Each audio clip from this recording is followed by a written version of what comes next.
Good morning to all. Welcome to a new plus 2 history class. In the last class, we have studied the sources of Mauryan Empire, then the important rulers of the Mauryan dynasty, especially the great ruler Ashoka and his policy of Dharma. Now, today, let us discuss the important features of the Mauryan administration. Let us begin. The Mauryan administration saw a triumph of monarchical state. Chandragupta Maurya was the chief architect of brilliant administrative system in the Mauryan Empire. The famous historian K.N. Nilakanta Shastri states that the Mauryan Empire was indeed the first attempt in India to secure administrative centralization on an extended scale. For the convenience of study, we are dividing the Mauryan administrative system under 5 heads. First one, central administration. Secondly, provincial administration. Then thirdly, military administration. Fourth one, judicial administration. And last one, revenue administration. Let us understand the features of central administration of the Mauryas. The Mauryans established a centralized administrative system. The king was the nucleus of the Mauryan administration. The king was the supreme authority or supreme head of the state and administration. He controlled military, judicial, and executive powers. The king was assisted by a council of ministers called the Mantri Parishad. Mauryas maintained an elaborate bureaucracy to assist the king in the function of government and administration. The king was responsible for the protection and welfare of his subjects. Kingship was hereditary. Another peculiar feature of the central administration of the Mauryas, a well-developed spy system in the country. This helped the king to collect the information about the developments within the state and outside. These are the powers of the king in the Mauryan administrative system. There were 5 major political centers in the empire, or 5 major provincial centers in the empire. The first one was the capital of the Mauryas, that is Padaliputra. That was an important political center in Mauryan Empire.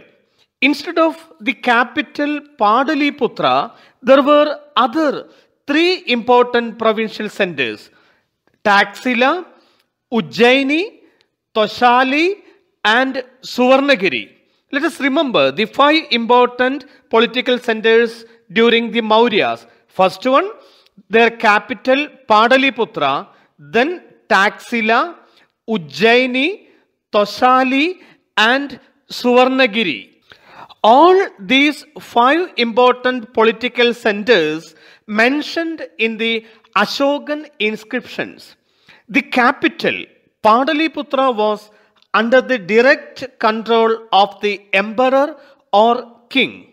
These 5 important political centers or provincial centers were selected very carefully.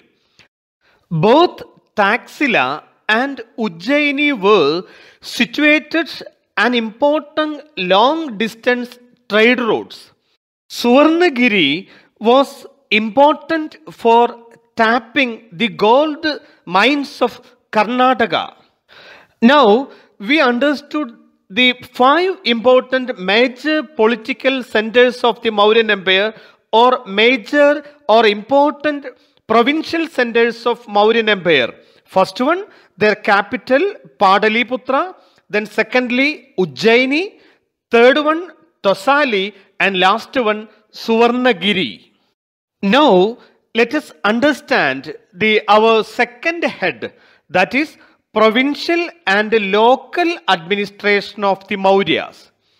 The empire was divided into 4 provinces for administrative convenience. Each province was placed under a governor or viceroy.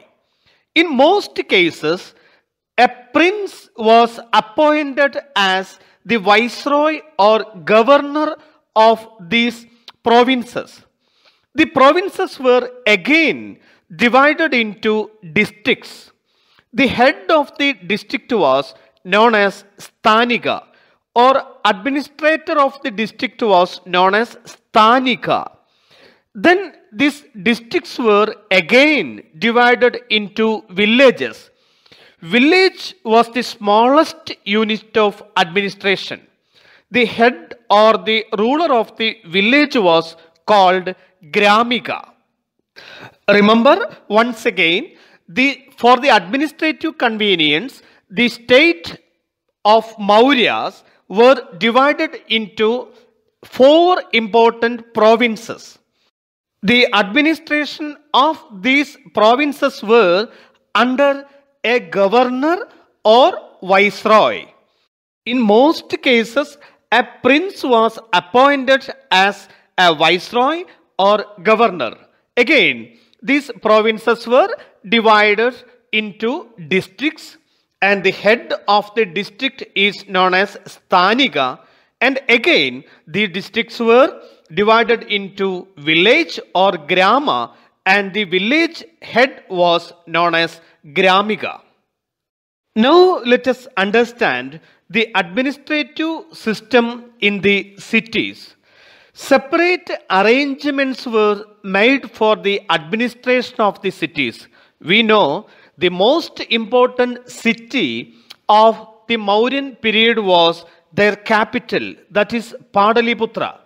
City administration was elaborate and well planned.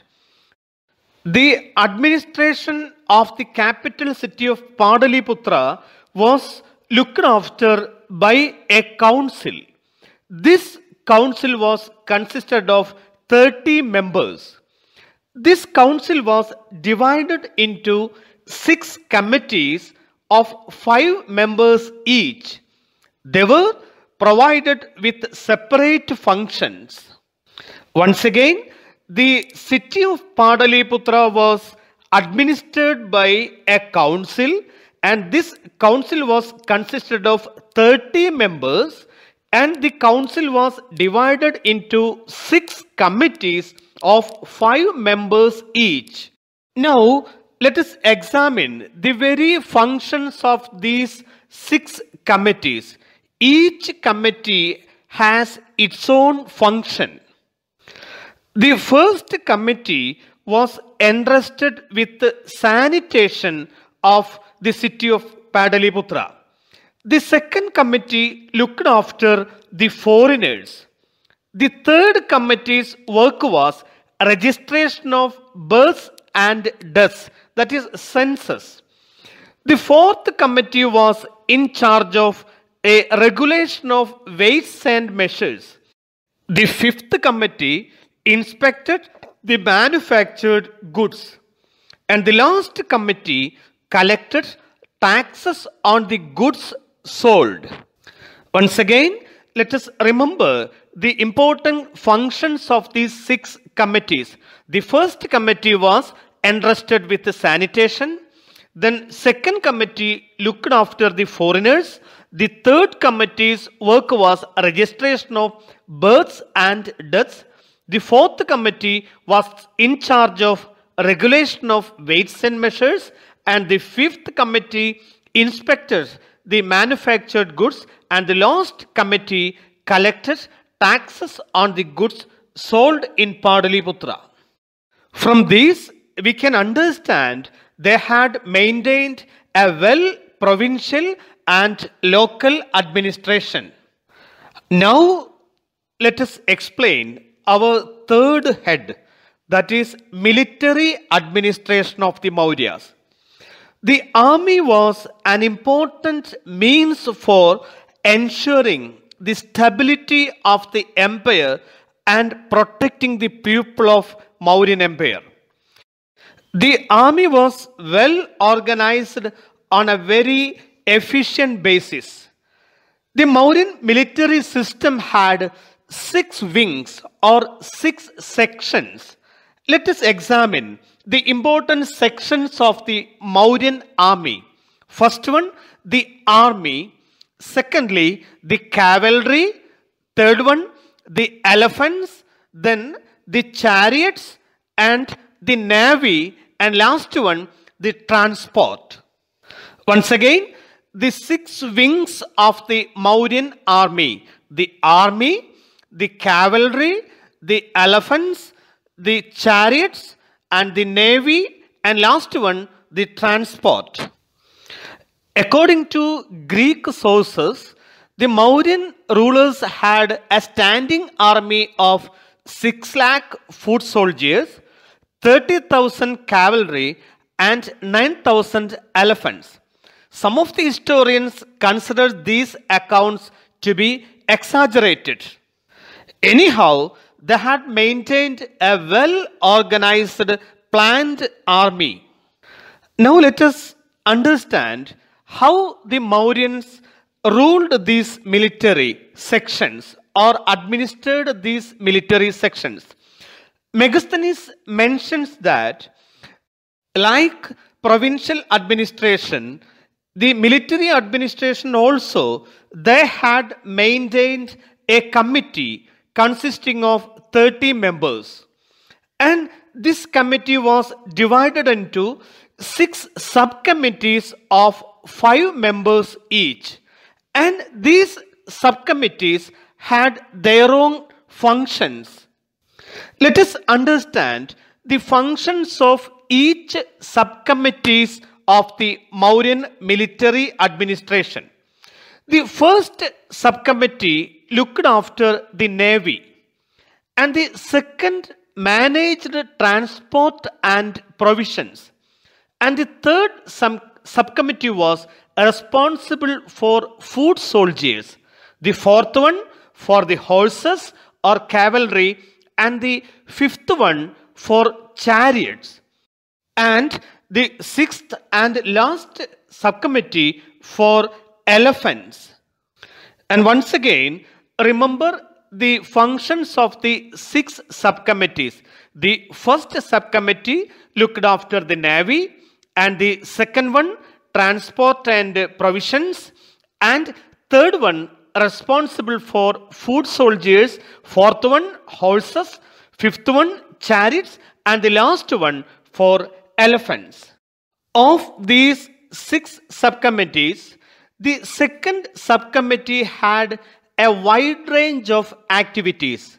It consisted of arranging bullock carts to carry equipment, procuring food for soldiers and fodder for animals, and recruiting servants and artisans to look after the soldiers. So we can say that the most important subcommittee of all these 6 subcommittees is the second subcommittee. Now we are going to study about the judicial administration of the Mauryas. A legal system was maintained by the Mauryas in their empire. The king was the supreme authority in the judicial matters. He was the highest court of appeal, and he was the last word for the justice during his period. Regular courts were established throughout the country to look after civil and criminal cases. Punishments varies according to the nature of the crime. Fines were imposed on minor offences. Death punishment was given for severe crimes. So, there were a well-organized justice or judicial system during the Mauryan period. Now, let us discuss our last head, that is revenue administration of the Mauryas. We know the maintenance of huge army and bureaucracy require massive income for the state. Therefore, the government collected a large number of taxes. It also regulated numerous economic activities. Land revenue was the main source of income during Mauryas. Income from forest, mines, licenses, and customs duties also constituted the income of the state. Moreover, the state enjoyed a monopoly in mining, sale of liquor, manufacture of arms, etc. This naturally brought money to the royal treasury. Communication along both the land and riverine routes was an important for the existence of the empire. The growth of trade also depended on the development of communication. Besides, journeys from the center to the provinces took a long time. Therefore, state had to take arrangements for improving communications and giving protection to the travelers. Now, we completed the important features of Mauryan administration. We divided into 5 heads, that is central administration, provincial administration, military administration, judicial administration, and the revenue administration of the Mauryas. We discussed in a very detailed manner. Now, let us discuss the importance of the Mauryan Empire. The reconstruction of early Indian history was started by the scholars in the 19th century. We know India was then under British colonial rule. They regarded the emergence of Mauryan Empire as an important landmark in the history of India. The historians of 19th and early 20th century were overwhelmed to know the existence of an empire in early India. The inscriptions and stone sculptures associated with the Mauryans were considered as examples of the spectacular art form of early empires.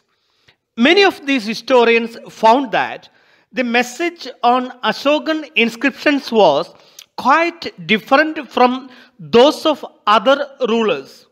It is suggested that Ashoka was more powerful, industrious, and humble than later rulers who adopted grand titles. No wonder the nationalist leaders in the 20th century regarded him as an inspiring figure. But, however, some historians do not agree to the view that the Mauryan period was an important period of Indian history. According to them, Mauryan Empire existed only for a short period.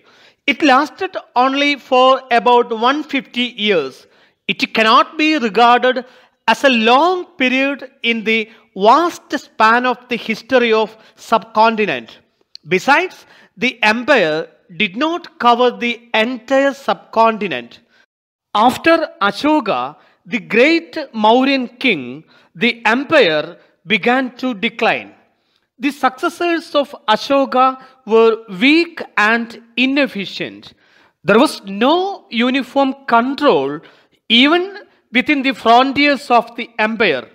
Consequently, many new chiefdoms and kingdoms emerged in several parts of the subcontinent by the 2nd century BCE. Now, it is the time to wind up our class. We will meet again. Thank you.